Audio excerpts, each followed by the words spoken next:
3월 7일 새벽 예배를 시작하겠습니다. 사도신경으로 우리의 신앙을 고백하시겠습니다.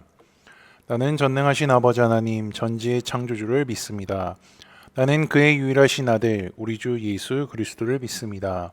그는 성령으로 잉태되어 동정녀 마리아에게서 나시고 본디오 빌라도에게 고난을 받아 십자가에 못 박혀 죽으시고 장사된 지 사흘 만에 죽은 자 가운데서 다시 살아나셨으며 하늘에 오르시어 전능하신 아버지 하나님 우편에 앉아 계시다가 거기로부터 살아있는 자와 죽은 자를 심판하러 오십니다. 나는 성령을 믿으며 거룩한 공교회와 성도의 교제와 죄를 용서받는 것과 몸의 부활과 영생을 믿습니다. 아멘. 다 함께 찬송가 309장 찬양하시겠습니다.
오늘 우리 공동체의 성경 읽기 본문은 레위기 3장입니다. 그중 12절에서 17절까지를 읽고 말씀을 나누도록 하겠습니다.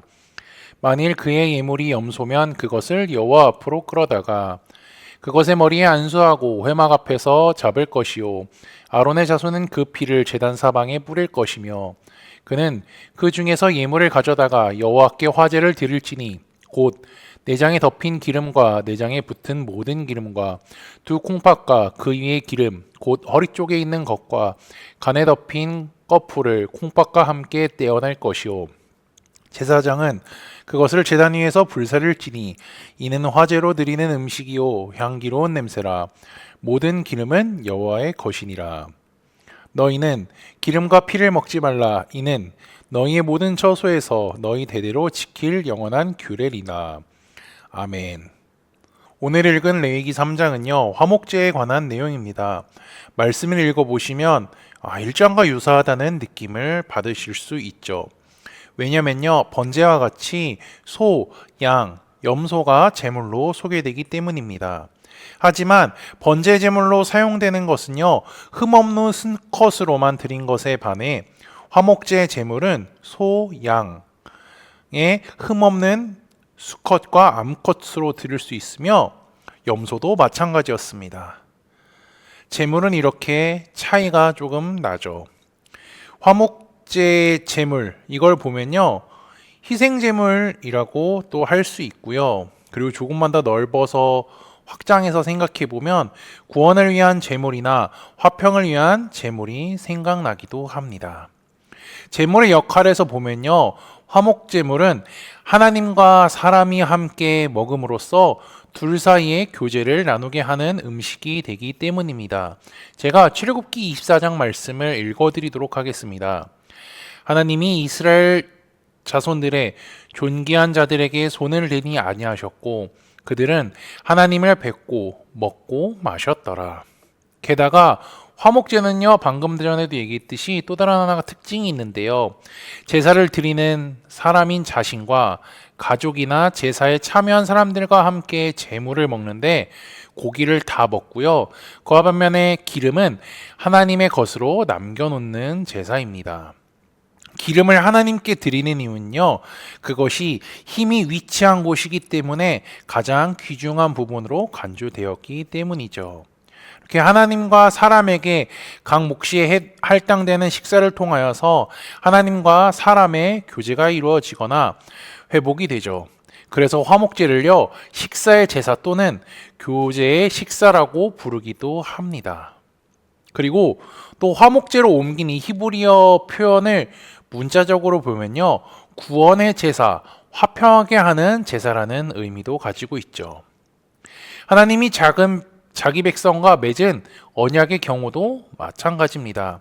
창세기 15장에서 아브라함과 하나님이 맺은 언약에 대해 나오는데요. 아브라함은 하나님의 명령에 따라서 화목제의 제물과 같은 암소, 암염소, 순양, 산비둘기 같은 것들을 준비합니다. 그리고 나서 아브라함은 잠이 들죠. 잠들었을 때 하나님께서 그에게 나타나 애굽에서의 노예 생활과 출애굽할 것을 알려주십니다. 그리고 나서 하나님은 이러한 행동을 하시죠. 해가 져서 어두울 때에 연기나는 화로가 보이며 타는 횃불이 쪼갠 고기 사이로 지나가더라. 횃불이 쪼갠 고기 사이로 지나간다는 것은요, 하나님께서 지나가셨다는 것이며 언약의 주체가 하나님이고 하나님으로부터 언약이 비롯되었다는 것입니다. 제사 역시 마찬가지죠. 제사를 준비하고 드리는 것은 사람입니다. 하지만 결정적으로 이것을 하나님이 받아야만 온전한 제사라고 할 수 있는 것입니다. 이제 구절별로 한번 나눠보면요. 1절에서 5절은 소 제물에 관한 것, 6절에서 11절은 양 제물에 관한 것, 그리고 12절에서 16절은 염소 제물에 대한 설명이 나와 있죠. 그리고 하나님의 것으로 정해진 기름이 무엇인지에 대한 설명도 나옵니다. 하나님께 드려야 하는 이 기름은요, 어떤 기름을 드려야 되냐면요, 내장에 덮인 기름, 내장에 붙은 모든 기름, 그리고 두 콩팥과 그 위의 기름, 곧 허리 쪽에 있는 간이 덮이 꺼풀입니다. 다른 것은 어느 정도 짐작하시겠지만 이 간에 덮인 꺼풀은요, 사람에게는 발견되지 않는 것이며 고대에는요, 점을 치는데 사용했었다고 합니다. 점을 치는데 사용했던 것을요, 하나님은 바로 태워버리라고 합니다. 그리고 간에 붙어있는 기름을 하나님께로 드린 것으로 보아 고대에는 심장과 더불어서 간이 생기를 주는 기관이라고 여겼다고 생각할 수 있습니다. 제사장은 그것을 태워서 하나님께 드려야 하죠. 화목제물을 종류별로 드리는 방법에 대해 설명하시고 하나님은 16절에 이렇게 말씀하셨습니다. 제사장은 그것을 제단 위에 불사를 찌니 이는 화제로 드리는 음식이요 향기로운 냄새라. 모든 기름은 여호와의 것이니라. 아까도 얘기했듯이 기름은 하나님께 드리는 선물이라는 것을 강조하고 있습니다. 그리고 마지막 17절에는 먹지 말아야 할 것에 대해서 하나님이 다시 한번 말씀해 주시는데요. 너희는 기름과 피를 먹지 말라. 이는 너희의 모든 처소에서 너희 대대로 지킬 영원한 규례니라. 여기서 영원한 규례라는 단어가 나오죠. 이것은요, 출애굽기 민수기에만 나오는 표현이고요. 레위기에서는 여기서 처음 나오는 표현입니다. 이 영원한 규례는 법을 돌에 새기는 습관을 잘 반영하고 있죠. 돌에 새겨진 법은요, 소멸되지 않습니다. 대표적으로 돌에 새겨진 법이 뭐가 있죠? 우리 교회도 있듯이 십계명, 그 두 돌판입니다. 돌에 새겨졌기 때문에 영원히 사라지지가 않죠. 그러나 이 영원한 규례는요, 그와 같은 이제 물리적인 형태를, 돌로 만들어진 형태를 나타내는 것에 그치지 않습니다. 영원은 모든 처소와 대대로 대비를 통하여서 설명되기 때문이죠. 그래서 영원은요, 시간과 공간을 포괄하는 말로 이해가 됩니다. 그래서 하나님께서는요, 백성들에게 기름과 피를 먹지 말라고 합니다. 왜냐하면요, 기름은 하나님의 것이기 때문에 먹어서는 안 되고요, 피는 생명에게 존중되어야 하기 때문이죠. 그리고 덧붙여서 피를 먹지 말라는 것은요, 레위기에서뿐만이 아니라 하나님께서 노아에게 하신 말씀에서도 우리는 찾아볼 수가 있습니다. 창세기 9장 말씀입니다. 그러나 고기를 그 생명되는 피째 먹지 말 것이니라.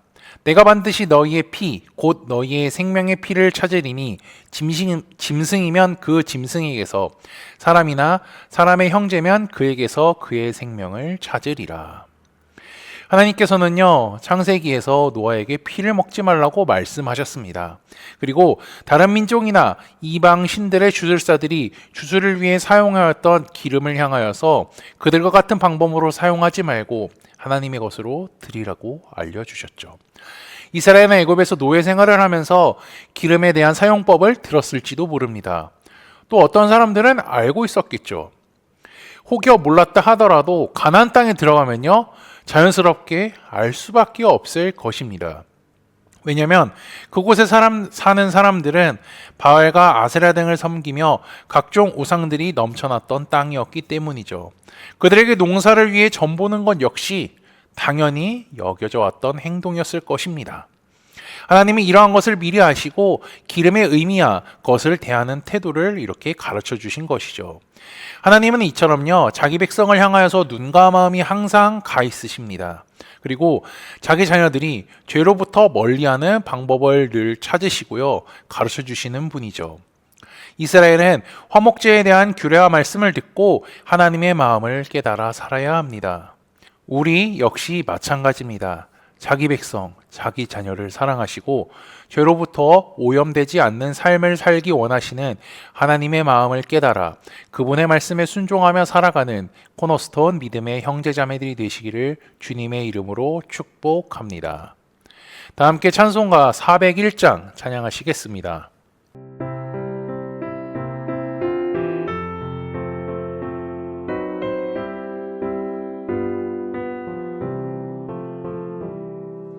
주의 곁에 있을 때 마음이 든든하오니 주여 내가 살 동안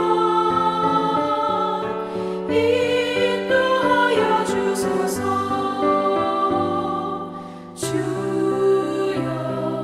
주여 나를 인도하소서. 마른 세상 살 동안 주여 인도하소서. 비는처인 예수여 세상 물결어갈 때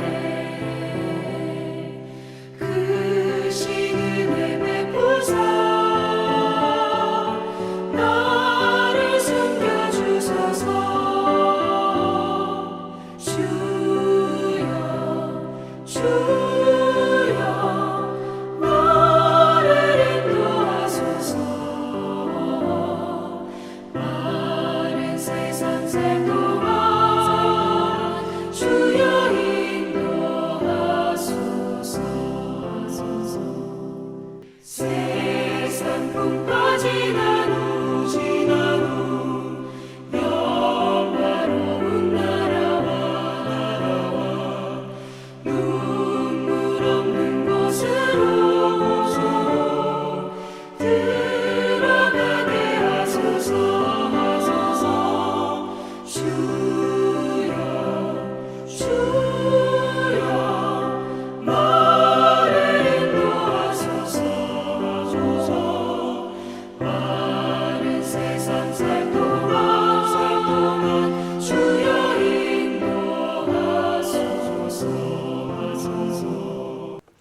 다 함께 기도하시겠습니다.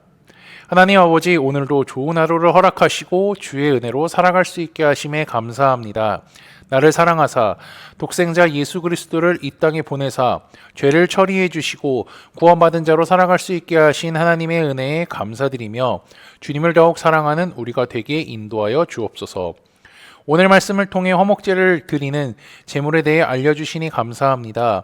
하나님께서 기름은 자신을 위한 것이라 드리라고 하신 이유를 깨닫게 하시고 하나님께서 기름과 피를 먹지 말라고 명령하셨으니 그 말씀에 순종할 뿐더러 하나님께서 왜 금하였는지를 죄와 연관되어 생각하게 하시고 죄로 오염되지 않는 삶을 살도록 인도하여 주옵소서.